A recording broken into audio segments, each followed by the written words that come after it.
Alors, dans l'actualité de ce jeudi 17 juillet, d'abord, c'est qu'on parle d'un contrat de 2,5 millions. C'est la reconstruction du barrage du lac Morigeau dès le mois d'août.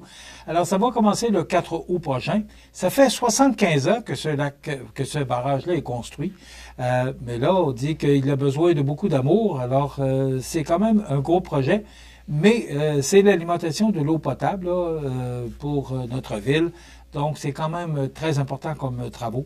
Et ce qu'on dit en terminant dans le communiqué, c'est qu'il faut prendre soin de cette ressource très précieuse qu'est l'eau. Alors, le fait qu'on puisse réparer ce barrage-là, parce que probablement qu'il y a des fuites. Alors, ce sera une firme, particulièrement, il va y avoir des employés de Montmagny, de la ville, là, qui vont procéder à certains travaux. Mais on dit que c'est une firme sherbrookoise spécialisée dans le domaine là, qui terminera les travaux possiblement aux alentours du mois de décembre prochain.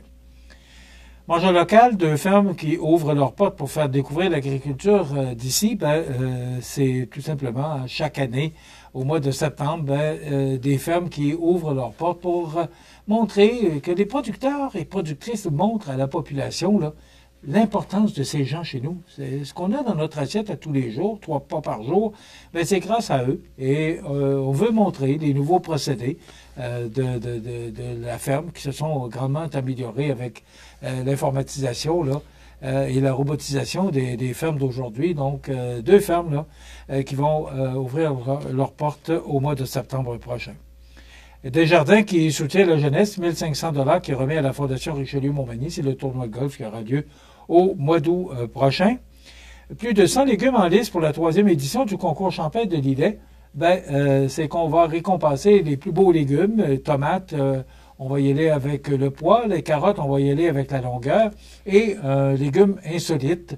Donc, moi, je trouve ça le fun. C'est une belle activité qui se déroulera au quai de Lillet le 24 août prochain. C'est le regroupement, l'organisme 1090 Lillet qui nous a fait parvenir cette information.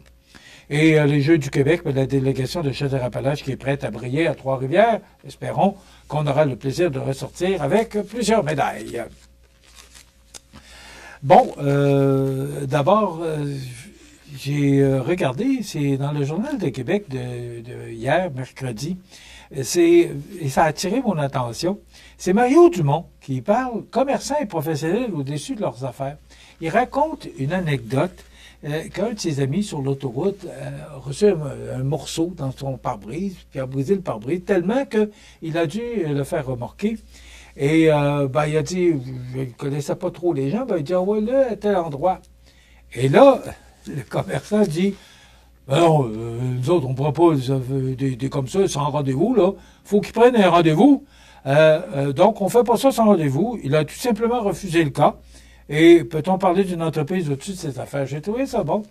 Si vous voulez lire le texte de Mario Dumont sur cette anecdote qu'il a vécue d'un de ses amis. Mario Dumont, qui a toujours des chroniques intéressantes dans le Journal de Québec. C'est un bonhomme qu'on a découvert, c'est un politicien qu'on a découvert, de qui on a découvert le talent d'un excellent animateur. Et on voyait aussi dans le Journal de Québec de cette semaine, là, entre autres de mardi, qu'Ottawa va nous coûter de plus en plus cher. Le gardien des finances publiques ne croit pas M. Carney. Il semble que M. Carney pourrait être, je le dis au conditionnel, et ça vient du Journal de Québec, ça ne vient pas de Michel Montminy, pourrait être aussi dépensier, sinon plus dépensier que M. Trudeau. Ça restera à voir. C'est quand même un économiste, il faut lui faire confiance. Ça fait quand même quelques semaines. Et aussi, ce qu'on parle, c'est que M. Carney est rattrapé par la réalité du président américain qui tient à ses tarifs.